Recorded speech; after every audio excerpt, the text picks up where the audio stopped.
It's 6 o'clock in London, it's 1 p.m. in New York, 1 a.m. in Hong Kong, 3 a.m. in Sydney, 10 a.m. in San Francisco. Good morning to you all on the West Coast, and 10:30 p.m. at night in Mumbai. Greetings, good morning, good afternoon, and good evening, depending on where you are in the world. My name is Patrick L. Young, the IPO video live stream, episode 010, start here. From Supercycle Talks and all of the excitement of the world of technical analysis the other week with Murray Dunn, who was telling us the Elliott Wave wonderment, and indeed only 1 week to go, to see whether or not indeed their super prediction of a Trump victory will come through in the presidential elections. Today we have a change of pace, a change of understanding, and we're going to look at the wonders of the stock market once again. My guest this evening is Alasdair Haynes, an accomplished exchange executive, a very accomplished financial executive, and an entrepreneur in the exchange field. Alasdair runs Aquis Exchange. We're going to hear all about that in a moment. Alasdair, good evening. Where in the world are you today? I'm sitting in France, so it is actually genuinely good evening. And to show I'm in France, I've brought a piece of the French economy with me. What everybody needs at this time of COVID. Buy local, use something that's a product that can manage to keep the economy going. You're a fine Anglo-French patriot, Alasdair. So tell me all about the origins of Aquis Exchange.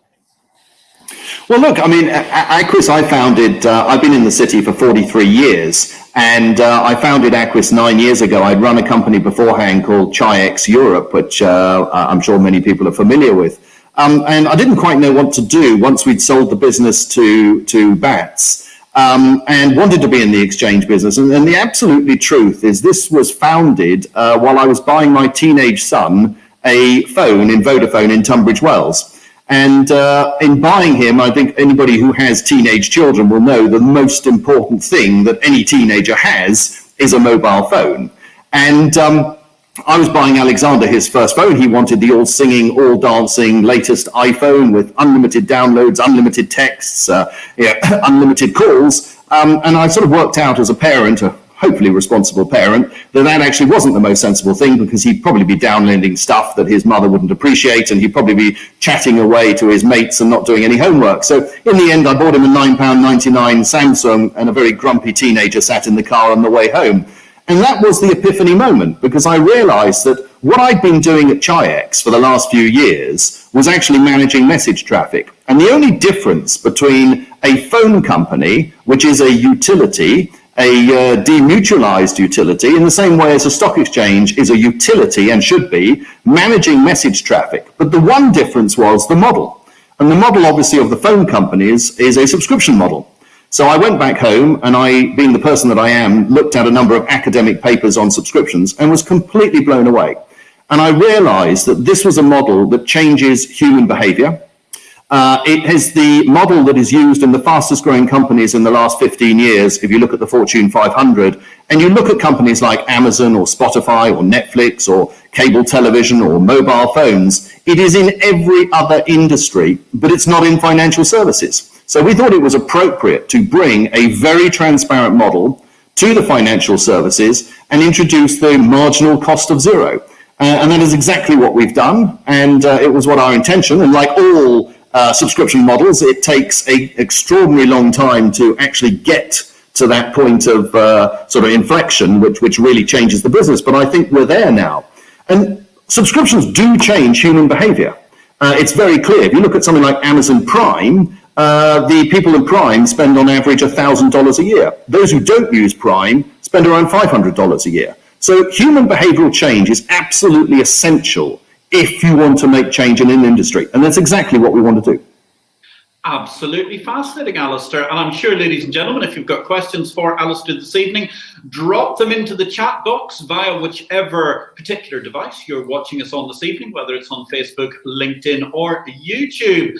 So, Alasdair, you developed this model. Somehow or other, it seems to be a little bit perhaps alien to some of the people who may be out there in the world of exchanges. Did you encounter a lot of, well, user obliviousness, cynicism when you first came up with the idea?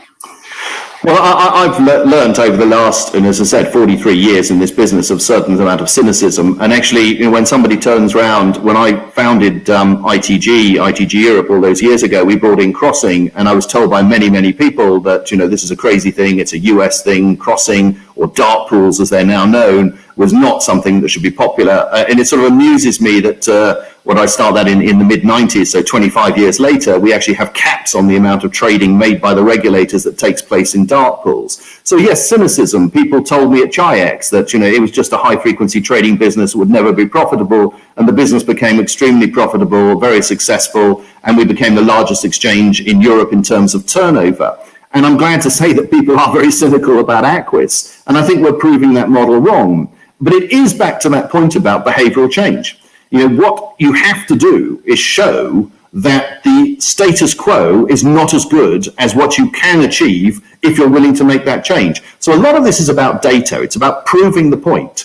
And I think one of the things that makes us different at Aquis is not only do we have the subscription model where the marginal cost of zero, but we also introduced a rule that actually changes the type of liquidity within our market. And that's very, very important too. So what we have is a rule that was introduced that says proprietary trading firms can access the system, they can supply liquidity to the system, but they're not allowed to aggress. And we ask the proprietary trading firms to use a special order type called the post-only order type. So they can only ever post orders to our system. And that has changed because of the liquidity in the system. And that's changed it because of we've removed a type of trading that prevents the low latency arbitrage. And that's very important. And we're not anti high frequency trading at all. We actually think that it plays a very important part in the market.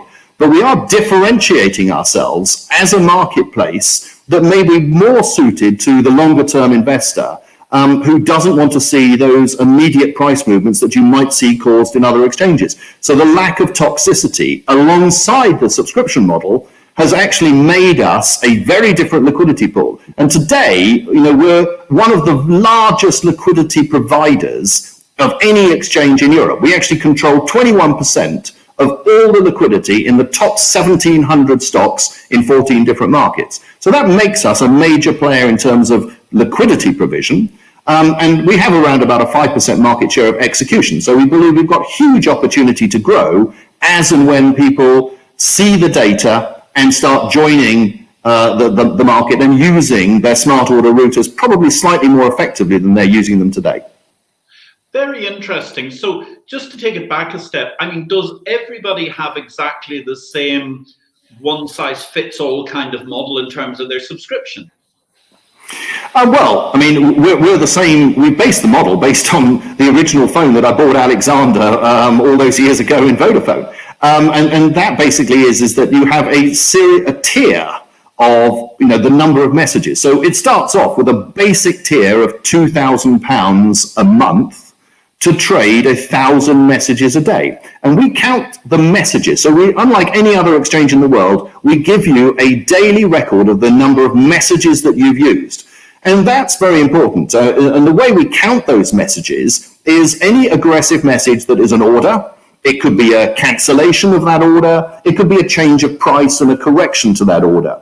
So it is far fairer than the way that exchanges operate today, because the cost of an exchange is actually the operation of its network. So the more you use the network, the more you should be charged. And the example I would give there is that if you trade one share of, Glaxo and one share of Vodafone, you tend to, because Glaxo share price is nearly 10 times the size of Vodafone's, you pay the London Stock Exchange 10 times more because it's on an ad valorem, on a percentage basis, which doesn't seem very logical because the cost of production for that order is exactly the same. The message either says GSK on it or VOD on it. So the great thing about the subscription model and charging by message traffic, as we were a telecoms company, means that our costs are far more aligned to the revenues. So the tier structure starts at £2,000 and goes right the way up to £80,000 a month for unlimited texts. Unlimited text, so like the mobile phone. Unlimited trading, unlimited data, unlimited connectivity. And that's really important because that is where the true marginal cost of zero comes in. And our top clients today, get a much, much cheaper rate than any other exchange in the world. That's fascinating altogether, Alasdair, and it's a totally, totally different way of looking at things, but logical given the fact that obviously it is a messaging-based unit. Plus also what's interesting, it strikes me, is one of the biggest problems for conventional exchanges has actually been managing messaging traffic. I mean, if you look at options exchanges, for example, where the difficulty because of the pricing model and all of the out-of-the-money option strikes ends up with the fact that they have to throttle the bandwidth because you can't actually get as many messages in order to manage to trade those markets. So it's quite fascinating because effectively you cap the use of the message at the same time as getting actually an appreciable income from every message. Well, one thing for certain is you start getting more efficiency of messaging, and we watch that with clients. I mean, very clearly, the most effective clients are the ones who use less messages in order to transact their business. But the marginal cost of zero is also very attractive because it means that once you reach that, you actually get to the stage where people will continue to give business because it costs nothing. And we've had that. We've had that experience. We had a customer who, eventually got to the top tier with us and then actually called our trading desk and said, look, we've noticed we're at the top tier. Does that mean that every single time we trade, we should, it doesn't cost us anything? And we went, absolutely, of course. That's what we've been talking about for 4, 5, 6 years. And we said, well, surely we just adjust our smart order router that whenever you're the best price, we should be trading with you. And of course, absolutely you should. And if it's lower toxicity and it's a marginal cost of zero and you have that depth of liquidity, which we do, then the things for best execution that apply to best execution are clearly here at Aquis. And that's why it takes time, because it is really, really important that we can prove to the industry with the data that this is the most effective, the best place for best execution. And I understand, because I've been on the other side. I've worked in the investment banking community, and people are often very skeptical. It takes time to change. But once you see that change and you see the benefits, that's when people move.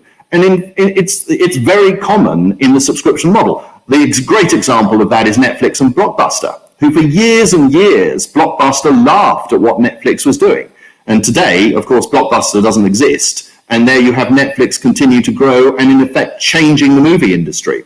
So we rather arrogantly put on the front page of every presentation that one day all trading will be like this, because maybe it is an arrogant statement, but it is very much what we believe, is one day all trading will be based on the subscription model. And that's really, important for the retail and the wholesale. I have this absolute belief that in the future, it doesn't matter what asset class you are, you will be able to get your smartphone and you will be able to trade any asset class around the world, and you will be paying literally pounds or dollars, a few a month, in order to be able to access and trade all these markets. That is how you enhance liquidity. That's how you enhance growth. And that's how you lower the cost of capital for companies. Fascinating altogether. So it's very interesting. I think the two numbers I've taken away so far, 21% of liquidity while you're getting 5% of execution, that would certainly suggest that you've got ample room to grow the percentage of execution in the near future to take something more than the 5%, which is a great number in terms of what's happening across Europe. And of course, you've been already proactive. So you started in London, but you've also got a European arm as well. So you're ready after Brexit. Yeah, absolutely. We've opened an office up in Paris. We are regulated by the AMF and the ACPR, and we're using that. Now, none of us actually know what is going to happen with Brexit. And what we wanted to do is make quite certain that every single one of our customers is not, doesn't lose out by being able to trade with Aquis. And so we think we're pretty confident that we can trade anywhere for anybody, regardless of what the outcome. Now, I'm pretty convinced we're not going to see any equivalents, and I'm pretty convinced, having seen this week the ESMA's STO regarding European share trading, that we're going to see some form of STO in Europe and possibly an STO, a share trading obligation from the UK as well. And I think the downside of that, of course, is we don't get hurt as an exchange, because what we see is split liquidity. But the downside is that very point. You're going to get bifurcated liquidity. And whilst there should be ample liquidity in each center to trade, you will see, I'm absolutely confident, wider prices because of the lower liquidity. I mean, that's just a function of markets. And of course, the loser there is the end investor, which ultimately is you and me through pension schemes or investment schemes or whatever. And that's not a good thing for the industry. And I'm hopeful that at some point in time, when the Brexit negotiations are finally concluded, that we will see some form of reconciliation for common sense to prevail over what seems to be going on now, which is political rather than actually commercial. As somebody said to me recently, the problem with common sense is it's not very common. So I think at the moment, we're not seeing any common sense, and not really by the politicians seeing an understanding of how market microstructure works. And in the end, it is damaging for the end investor. It's not damaging for the exchanges. We've had our sunk costs. We've paid for the office in Paris. We've paid for the regulation. We're there and we're ready to go. So that's a sunk cost for us. So it doesn't cost us any more to operate as it would do, in the past. Quite interesting altogether. Yes, common sense could certainly do with the subscription model. Everybody seems to be on more bandwidth at the moment. They're only paying the $9.99 a month if you're lucky, I think, at this juncture, Alasdair. So you've got this fascinating platform. You've bifurcated it in terms of it's available via Paris and therefore to the EU27, and it's available from London to UK institutions of the world. Give us a flavour. What are your actual typical users looking like? Well, look, today we started the business with aiming at the top investment banks and the top liquidity suppliers, because that's the logical place. You've got to start by winning the top groups, because they are the people who actually can control and move liquidity. And I'm pleased to say, out of the top 15 banks in European equity trading, 14 of them are subscribers to Aquis. And I think we have some of the world's leading liquidity suppliers as part of Aquis. And today we have 31 people, or the last results we have 31. It has actually increased a little bit since then. So 31 customers actually utilizing it. Now, I think the target there is something around about 90 to 100 customers in Europe. So it's not a retail subscription model. It is a wholesale subscription model. But the 90 customers, I think it's very, very hard for people to justify best execution. And this is important, that when the regulators start focusing more on best execution than they currently are, I think it's very important that the 60 odd people who aren't members of us today will look at the amount of liquidity, they'll look at the cheapness of connectivity, they'll look at the subscription model, and then we'll really be forced to join. So I am pretty confident that over the next few years, we will more than double the number of subscribers that we have today, and may even go further than that. And of course, the other lovely thing about the subscription model, when you're charging by message traffic, you don't really care what the message is about.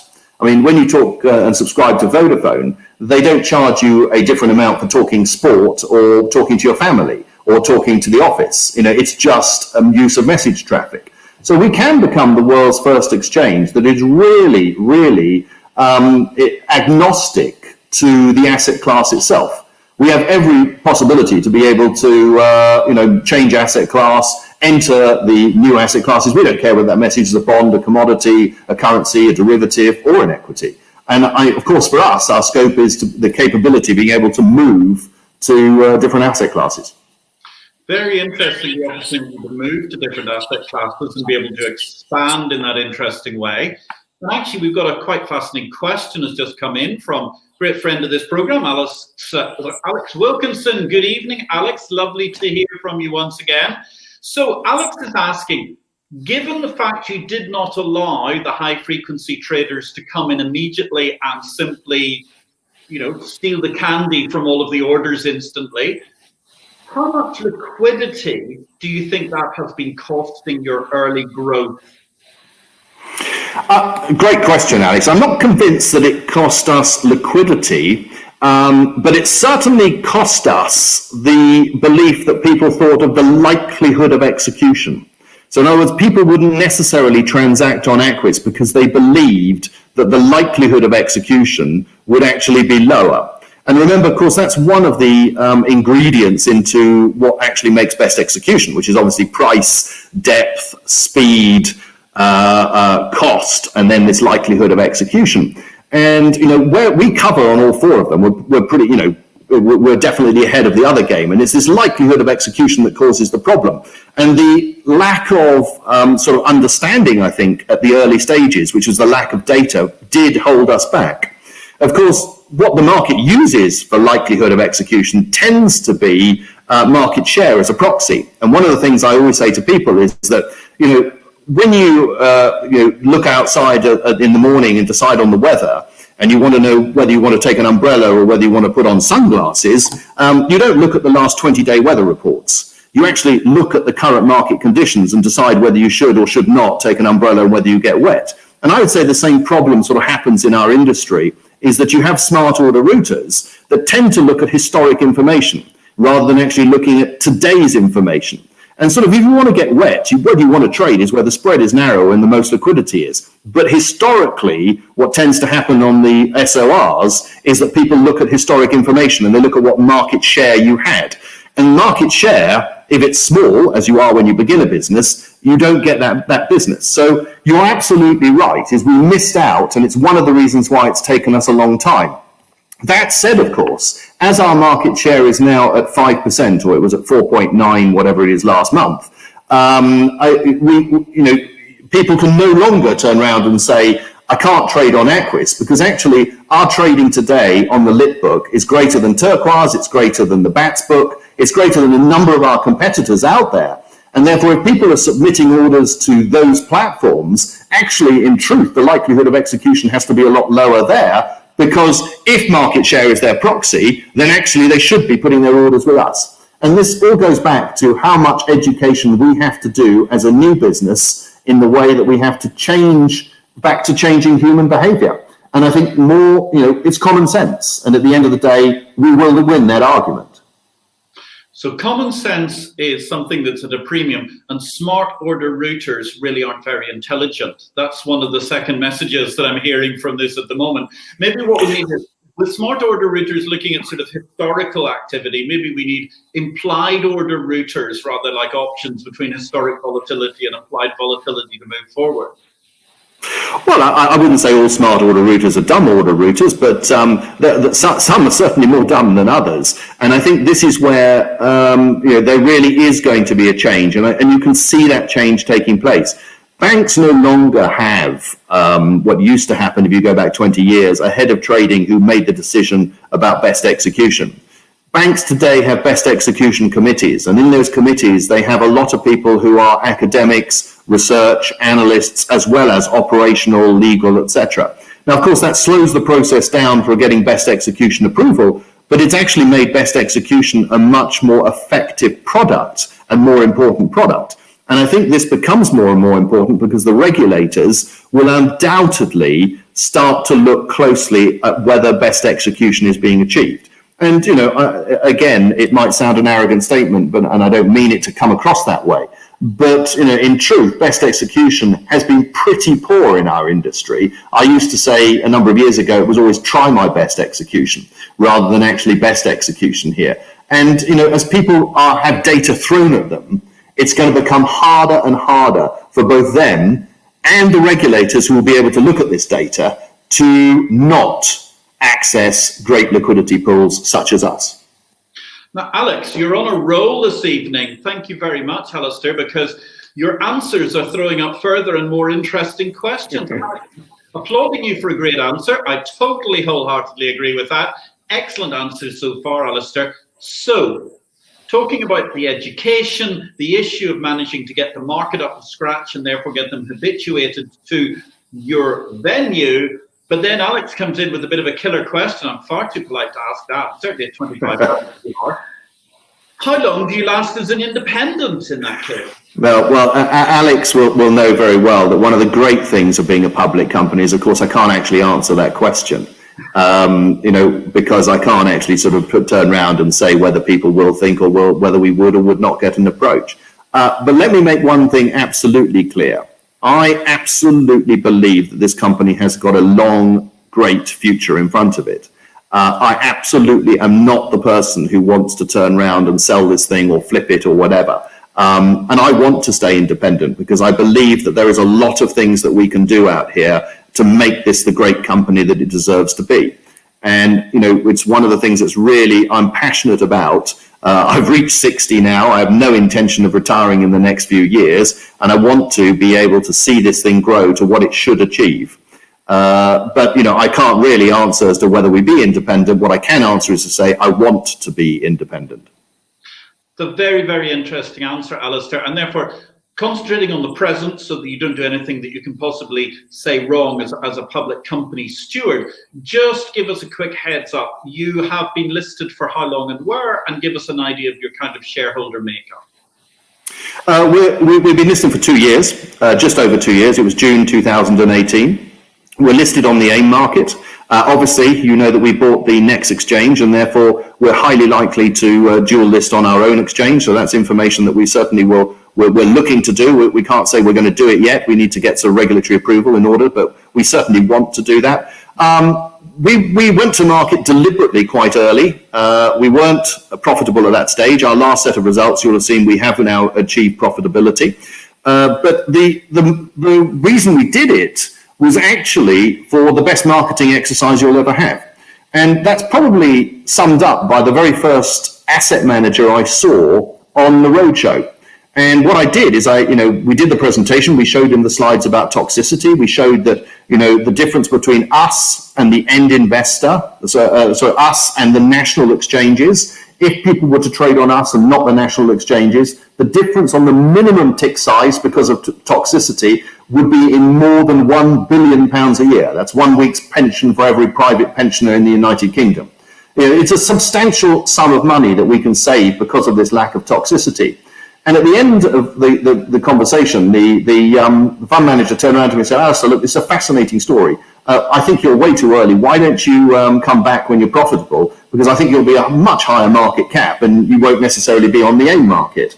And I actually said to him, I said, "Look, have you ever heard of Aquis before this meeting?" And he went, "To be perfectly honest, no, I've never heard of you." I said, "What are you going to do when I leave this meeting?" He said, "Well, I'm going to go and check with my traders to make absolutely certain that my stock, and when I'm trading, actually does point towards Aquis." And I went, "Exactly. And on this roadshow, I'm going to meet 40 asset managers." And he then said, "Right," you can see the light turn on in his eye. He said, "Right, I've got it. I've absolutely got it." And they invested. And they, alongside a whole load of others, and our investors are people like River and Mercantile, Schroders, AXA, Killick, Rathbones. And we've got absolutely blue chip companies behind us. And I think that's really important because I think it showed the industry that the asset manager likes this model and they support this model and they support the things that we're doing. And I think that's a great point, actually, you brought up. I mean, the whole idea of being able to get out on a roadshow so that buy-side fund managers actually know you exist. Because, of course, as you remember only too well from your lengthy experience at ITG, and indeed I remember from being a director of LiquidNet in Europe, one of the problems with institutional grade equity matching platforms is that often the fund managers have never heard of you. So therefore, correct. And that's absolutely important. I mean, our sale is not just to the traders within the asset manager community. It's not just to the banks, it's also to the fund managers. We want people to know what we're doing. We are probably the most radical thing to happen to the equities market for a very, very long time. I mean, this is a very, very disruptive model. I can tell you that about 3 or 4 Christmases ago, I was at a drinks party with a number of CEOs of national exchanges around the world, and somebody I knew pretty well, I won't say who it was, but they came up to me and said, "Alasdair, we're watching you like a hawk. We really, really want you to fail." And I think that said an awful lot to me because, I think it is. People are looking at what we're doing. They don't necessarily want us to succeed because we are going to change the way that the movie industry in Hollywood is no longer the incumbent maker of movies in the world. In no way was Blockbuster the provider of videos. You get Netflix, or no way does the telecom companies, operate in the way that they used to. There's been massive change in each of these industries for the benefit of the end user. And that is the one thing that we keep on having to remember here. Why do we do this? We do this to create greater liquidity, more opportunity, which is ultimately brings the cost of capital down. And that is really what this is about, is you get better liquidity in secondary trading of large caps and small caps, then the cost of capital falls. And what we see is as a result of that, is the stop of this de-equitization that's taking place and companies being sold privately, and more companies coming to the stock market, more companies coming but people can invest, the retail and wholesale can invest and get better returns. And that's good for in pension funds, it's good for insurance companies, and it's good for the companies that issue. And that's why this is so important. We need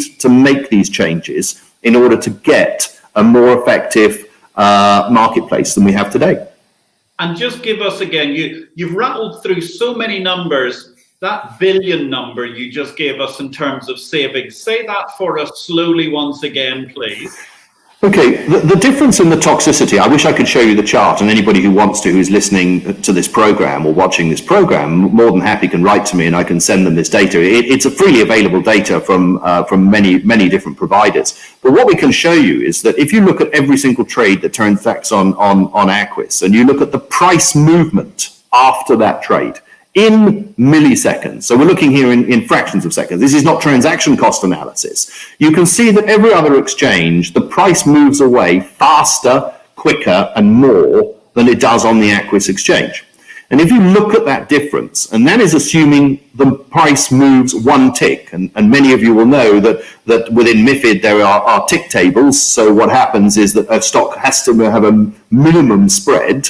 And so if it moves more than one tick, which is likely, but I'm assuming it's only one tick away, so that's the best case scenario, the difference between trading on us and actually trading on another exchange is worth £1 billion a year.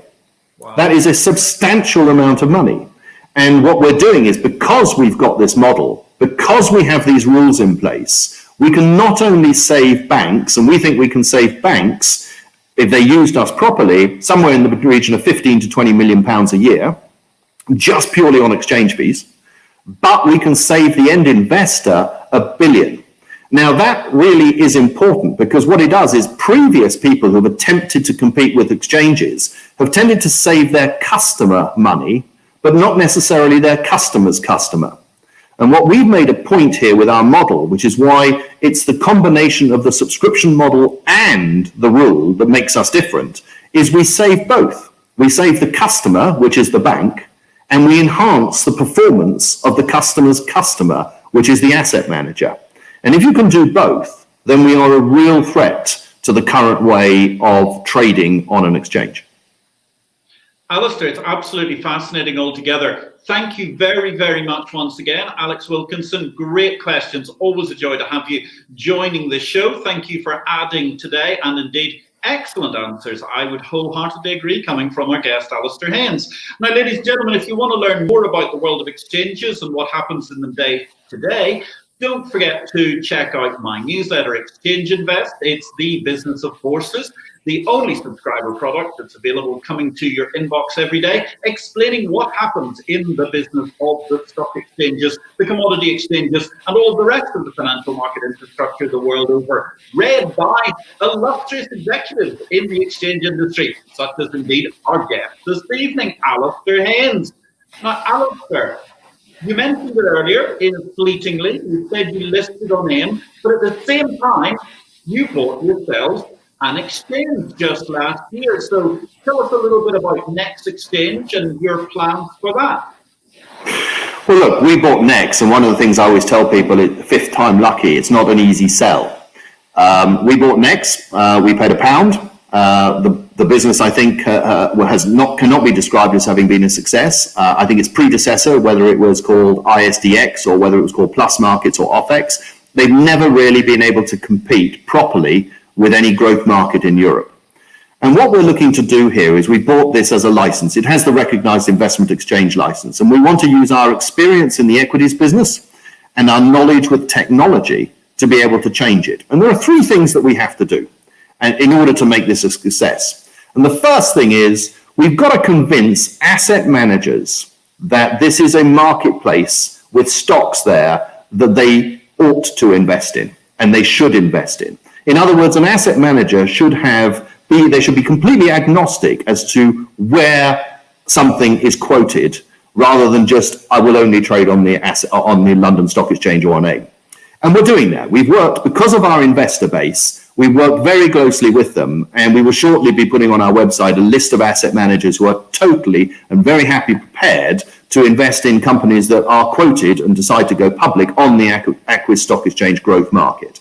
And that's really important, because we can prove to the industry that there are people who they can raise capital. That is obviously provided that the company is a good company and that it has good corporate governance and it's suitable for the portfolio.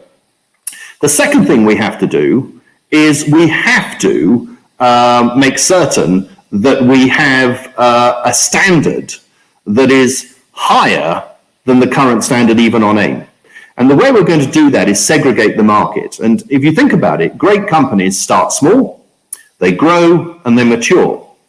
And exchanges today tend to have no ability to be able to transfer stocks from one market to another place. And therefore, the proportionality of regulation and the proportionality for the mechanism of trading isn't correct, because it's one thing for all. And that's not right, because a company with a market cap of 5 million trades and should have different regulatory requirements to that of 100 million, which again should trade and have different requirements for that of, say, something that's 5 billion. So what we've done is we've created a segmented market that has access, which has a different regulatory requirement, needs an admissions document, market cap less than 10 million, all these different things. And then we then have the second market, which is, or the next market up, which is the apex market for larger growth companies. And again, that segment will require a growth prospectus. And why do we want a growth prospectus? Not just because it's higher standard than an admissions document, but it allows retail into the IPO. Now, if you want liquidity, you have to have retail. So many people, and myself included, make the mistake when they go public by not having retail play. And what you do is you get a series of investors who like your stock, hold it, and then you have no liquidity. And many investors today require a liquidity level which these companies can't sustain, and therefore they don't find the investment. So finding retail, which acts like the oil within the wheels of the system, in order to get this, to be able to get your liquidity higher, is really, really important. And then the third thing is we've got to have liquidity. Many people complain, and you can't get liquidity. If your stock is £1 million and you've only got 10% free float, you can't expect it to be incredibly liquid. But you need a mechanism, like an auction mechanism, to allow people to trade when they feel they need to trade. Similarly, you need to get competing market makers in the different category. So in the access segment, we're going to have market makers, but we're going to have auctions. In the apex segment, we're going to end up with a competing market maker scheme. And you will read in the next few weeks a detailed scheme that I think we can cap spreads for retail players. I think we can have larger liquidity, and we can have electronic access for people to be able to come in and trade. That is fundamentally different to what you get on any other growth market today. And I sort of get very, very irritated, because we have the same advantages as a growth market. No stamp duty to pay on our shares. There's inheritance tax relief, IHT relief, VCT, all these different benefits that we get. And great, so you save stamp duty, but if your spread is 15 or 20% wide, what's the point? Because we're focusing on the wrong thing. We want those spreads to be narrower, we need the market makers to compete, and we need to enhance the liquidity. Now, if we do all those three things, we are going to succeed. And again, that sounds a sort of a very arrogant statement to make, but the market needs innovation, and the market is crying desperately for innovation and competition within the primary business. Now, we've succeeded, we think, in the secondary trading. Now we want to make certain that we are going to succeed in the primary business, and that transforms Aquis.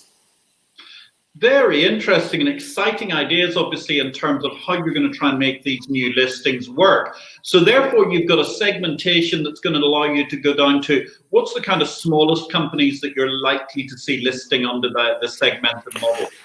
Well, we've been asked a lot about SPACs, special purpose acquisition companies, and one of the things we've got, we will allow SPACs, but we will definitely, again, different to that of the AIM market or the standard listing, is that we will be interviewing people. We will want to know what is the entrepreneur looking to do, what is the strategy. You can't just come here with your £750,000 and set up a company without actually having a fully fledged business model and corporate advisor to sponsor you. But we do want to build, one of the fundamental differences between us and we think any other exchange is we want to build a relationship between the issuer and also the company, the corporate advisor and the exchange. Now that's very different. I mean, the 14th of June 2 years ago, when we floated our company, was one of the best days. I went to the London Stock Exchange. I was invited to open the market. I pushed the button. The market opened. Given some champagne. Met lots of dignitaries. Shook lots of hands. It was a wonderful day. But the mistake that I think that I learned afterwards is it was actually a leaving party, not a welcome party. Because although we were quoted on the AIM market, there is no relationship between you, the issuer, and the exchange. You have to deal through the nomad structure. And that means you enter a series of Chinese type whispers. And that is not an effective way. The exchange should be involved working with the company in order for them to help them grow. And I think that's one of the things that's going to make us different.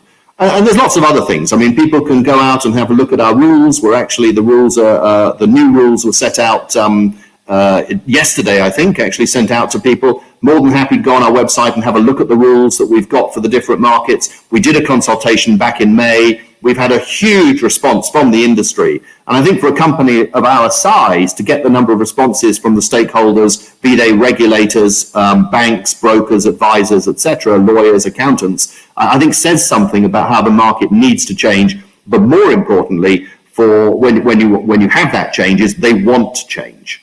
And as we said before, if people don't want change, it's very hard to affect. But once you can show people the benefits, then you can actually have it. And I think we will succeed here.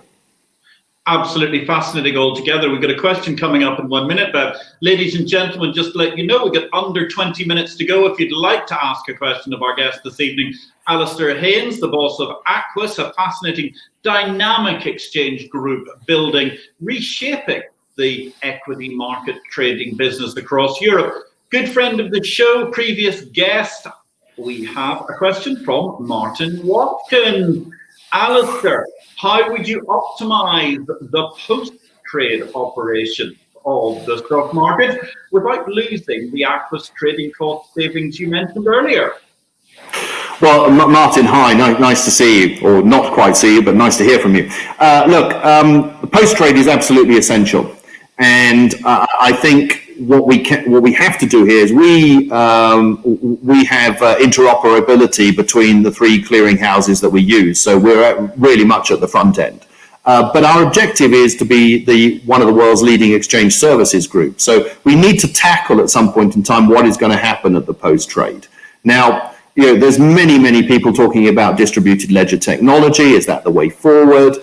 Can we get to T+0 without distributed ledger technology? How can we reduce cost savings? And funnily enough, I will tell a secret now that I've actually probably never told anybody, but one of the things I was thinking about doing prior to setting up Aquis was to have a direct exchange for the asset management community. And one of the things I advised at that point to the asset managers was to create a CCP for the asset managers, because that actually does disintermediate the industry.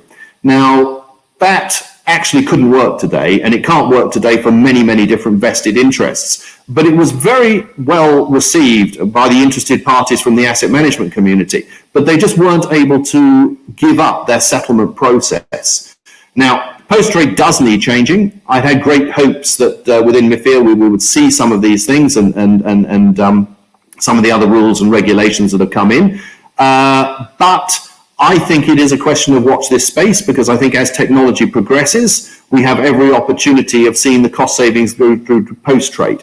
And we're looking at even closer within the Aquis Stock Exchange. And the reason behind that, of course, is the settlement for small caps has been a very arduous and difficult process and a very costly process, and is one of the reasons I believe that we have not seen as much growth in turnover what you would like to see in the small cap industry, because costs are not coming down to the level. If you remember what I said earlier, this dream about you having your smartphone, picking it up, being able to trade for anywhere in the world for £1 or £2 a month or something, then you have to sort out the settlement side.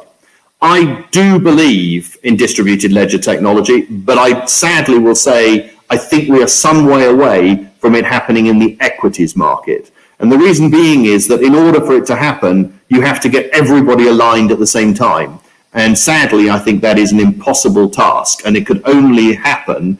You can only get people in the equities market to work at the same time if that is stated by the regulator, and I don't see the regulator ever doing that. So I think distributed ledger technology will come in with different asset classes before it comes in, and they'll come in with the newer asset classes like the digitalized assets before they come into the equity space.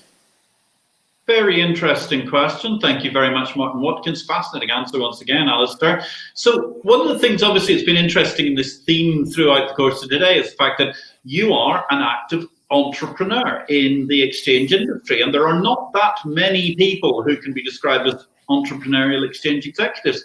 Do you have any advice, hints, or tips for anybody out there who's looking to build a new market in whatever asset class it may be? Well, funny enough, I probably can give a couple of tips. I think that the very first tip is don't wait until you're in your 50s to do it, which is what I did. I've learned now and really regret, and I did some wonderfully fun things beforehand with Chi-X and with ITG and the various banks I worked in and stuff like that. I thoroughly enjoyed my career the whole time. But I really do wish I'd done this earlier, because, I think the exciting thing about the entrepreneur is I look at myself now, I am 60, I am hugely excited, huge energy for it, huge passion for it. And I think the second thing is about passion. If you want to do something, and people sort of laugh at me and sort of go you can't be serious about it, but it's not about the money. I think if you're an entrepreneur and you want to come in and get rich, as most people try and do, and they think as being an entrepreneur is the way to making gazillions. For me, it never has been. And for the people I've known in other industries and other businesses, it's the passion that counts. I want on the sort of my tombstone, my epitaph to be, he changed a business so that many people benefited. Now, if I benefit in that outcome, great, and fantastic, well done. But it's not the reason for doing it. And if money becomes the reason for doing something, you'll fail. And I'm absolutely convinced you'll fail. The other thing is, whatever you are as an entrepreneur, you will struggle. We've had the days, I remember the very early days of Aquis where I couldn't raise money and I had to go out there. I financed some of it myself, obviously, to begin with, and then I was looking to raise money. And I do remember when there were 7 of us sitting in a small room somewhere which we'd borrowed off somebody and coming in on the Monday, having had a sleepless weekend, saying, I can't afford to pay you. I'm sorry, we've just run out of money. And I will never forget that moment as long as I live, because all 6 of them looked at me and said, I thought you had something important to say. Now just shut up and get on with it and pay us when you can. And then I knew what an incredibly strong team and driven team it was. And needless to say, a couple of weeks later, we did get the money in and everything went. But it is a terrifying moment when you have to look at people you really care about and realize you can't actually pay them, and that's the end of the road. And I think one of the things that every entrepreneur has is, you look at the edge of the cliff and you try and find out ways, and you'll do anything, absolutely anything legal, obviously that is, to make certain that you succeed. And I think it's that drive, that passion, and that youth, maybe, that is required. But if you've got it, my God, is this a fun thing to do. I am enjoying my life more than I've ever enjoyed it before. Fascinating altogether. And you mentioned, obviously, the fact that the struggle to try and get backing for these things. I think in one sense, there's that incredible trope in the world of exchanges that all the big exchanges are buying each other and therefore they're all merging. And I mean, in my own diagram of the pyramid of exchanges, the one thing which excites me is we see more and new exchanges being formed every day, such as your own and many other ventures. Yet, we still seem to have a funding hurdle at the moment. There are very few people out there who want to invest in new exchanges. I think that the UK in particular has been pretty poor. I think it's changing. I genuinely do think it's changing. And it's one of the reasons I'm so passionate about the Aquis Stock Exchange. we want to be, we can't be first stage funding, but we can be early stage funding for companies, because, we do have this belief of companies start small and they grow and they mature. The great companies of tomorrow are 1 million, 5 million pound companies today, and they found their funding early from friends and family or from crowdfunding or whatever, and eventually they get there. I think the most disappointing thing for me is, we struggled with venture capital. I learnt an enormous amount about venture capital. I thought it was capital that was to be put into new ventures, and soon learned that actually it's only really, or certainly the people we spoke to, was as we were nearing profit. You can't believe how many people suddenly approached and said, we want to help you. But, when you're nearing profit is not the time that you actually need the funding. You need it at very, very early stage. And I think that is where the angel investment is so important. The best thing the government has ever done, I think, is the EIS schemes. The SEIS and the EIS schemes helped us enormously. As a tech company, we were able to raise money. It was tax efficient for our investors, and I'm delighted to say we've made our early investors a very, very good return through the SEIS and the EIS schemes. And I think they are great schemes. I strongly support that. I think it would be a tragedy if they get removed, because it is the way that entrepreneurs can seek early funding through wealthier people who will pay a higher margin of tax, who can actually help fund these businesses. And it's if they get it right, it's a great return for the investor. Fascinating altogether, those SEIS and EIS schemes and so on as being an early stage backing element. And you mentioned technology. You're a technology company building subscriptions and so on, but in fact your technology arm has itself spun out into being rather successful. Absolutely right. I mean, we're one company, 3 businesses, multiple products, and we have the Aquis Exchange, which is the original subscription model for the top 1,700 stocks. We have the Aquis Stock Exchange, which is the primary markets business, and we have Aquis Technologies. And there's a lovely sort of irony there is we built this technology ourselves. We realized then that we had something that was really, really efficient, really effective, very cost effective to run. One of the big problems that I think people have, many exchanges, many startup exchanges, is they have to pay incredibly high prices for, efficient technology. And we've been able to cut that cost and make it incredibly efficient. So, we are the suppliers of technology to A2X, which is the first ever competitor to the Johannesburg Stock Exchange. We supply cryptocurrency exchanges. We supply bond exchanges. We supply a business that's set up within Lloyd's of London, the first ever electronic insurance market, and we supply the technology there. We supply surveillance technology. We've got incredible, investment bank names, high frequency trading names, where we are suppliers of technology. So I think we have world-class technology. And the great thing about the exchange business is really it's become a sort of showroom for what we can achieve in our technology, which is why that is now growing. And in fact, we spent money last year. We told our investors we were going to invest more in that area, because we do believe that we can significantly grow technology sales. Excellent. And that actually brings us to a brilliant question coming in once again from Martin Watkins, the ultimate eminence grise of the Exchange Invest 1000 listing, no less. Alasdair, what advice would you give to legislators and regulators in order to further promote financial market innovation and technology? Well, Martin, I think I can answer that almost in one word, which is proportionality. The problem I have with regulation today is it doesn't seem to be proportional, and that we end up with this one rule fits all, which is just not right. And when companies start, they need a different method, a different standard, in order to get to the second stage. And as long as, and I found this with asking investors, nobody cares so much about the standards as long as there is transparency and people understand what is in that standard. So in other words, if we look at the access market and the apex markets, the advice that we would give to any regulator or legislator is proportionality and the risk that people are prepared to take. This is why we feel corporate governance is the most important part of any company. And we insist that companies go into our apex market, which is the higher of the growth markets, have to sign up to a corporate governance code. Because if they do that, they're forcing transparency onto all their, all their financials, all their directors, all the things that you require. Good corporate governance should be an asset to a company and not a cost, not a hindrance. And I think the advice we give there is make these things proportional so that you don't kill new companies that simply cannot afford to pay the prices that sometimes regulators are setting as a standard, and allow the market to know that maybe they're in a provisional stage before they get to their secondary stage of regulation, which allows people to assess the risks they're willing to take. So that would be my advice, is make certain that things are proportional, because I don't like a one size fits all.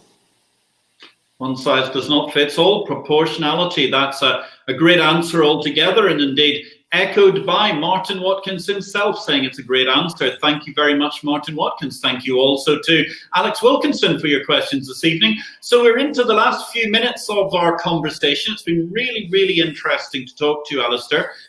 I'm just curious, I mean, how do you see the world, looking beyond just Aquis, how do you see the world of exchanges, the world of markets per se, developing at the moment?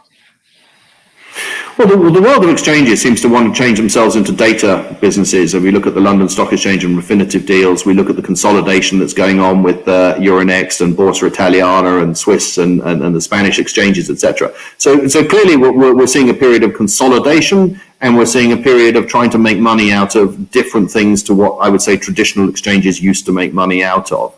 I think that will change. I think that will change, because I think we have to go back to basics of what an exchange is. And I think, really understanding what is the purpose behind a stock exchange.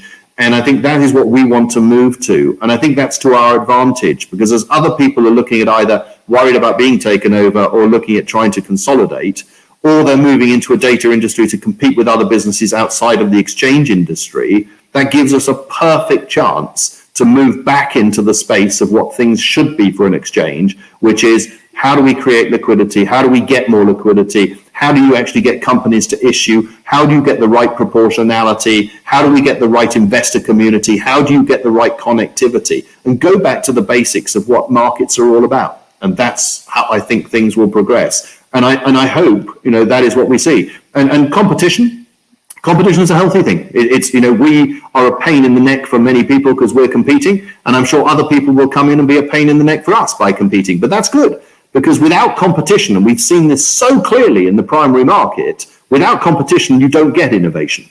And innovation comes because you have to innovate, because people are starting to compete. So the best thing that could happen to the AIM market or any other growth market in Europe is, I believe, competition and people like us coming in.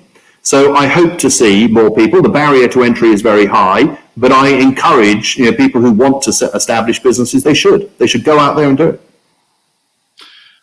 Ladies and gentlemen, we reached that point in our discussion where we could have been spending the evening discussing how, for instance, tourism numbers in Hong Kong are down 99.7% year on year. But we chose optimism, to look forward, to look towards an exciting and interesting worldview.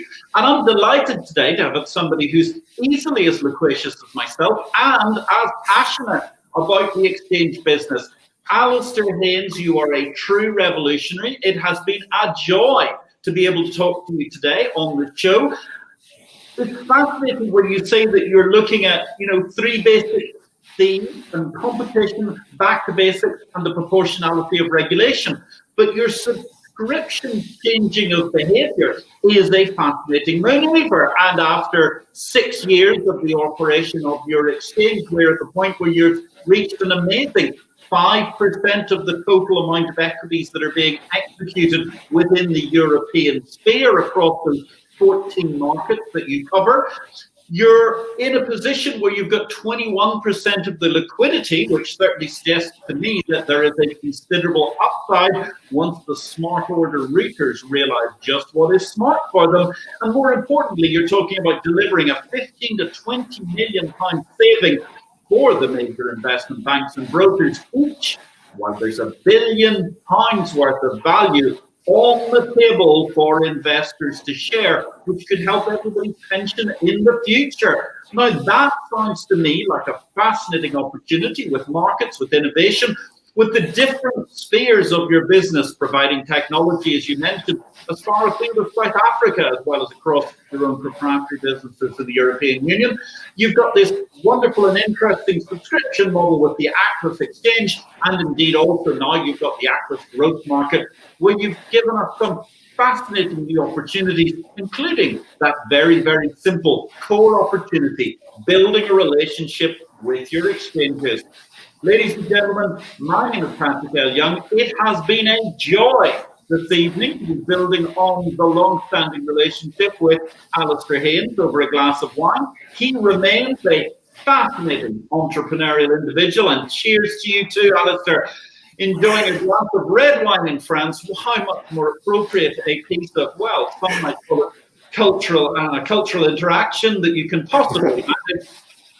Ladies and gentlemen, I'm going to leave you with one thought this evening. In these COVID times, we're in a situation where in many parts of the world, you can only meet in a group of 6. Nonetheless, if you happen to be, sadly enough, attending a funeral, you can gather in groups often of 30 or more people. To that end, we're going to see soon one of the great American festivals, and therefore on the 26th of November, I would like to invite you all to a funeral for my turkey.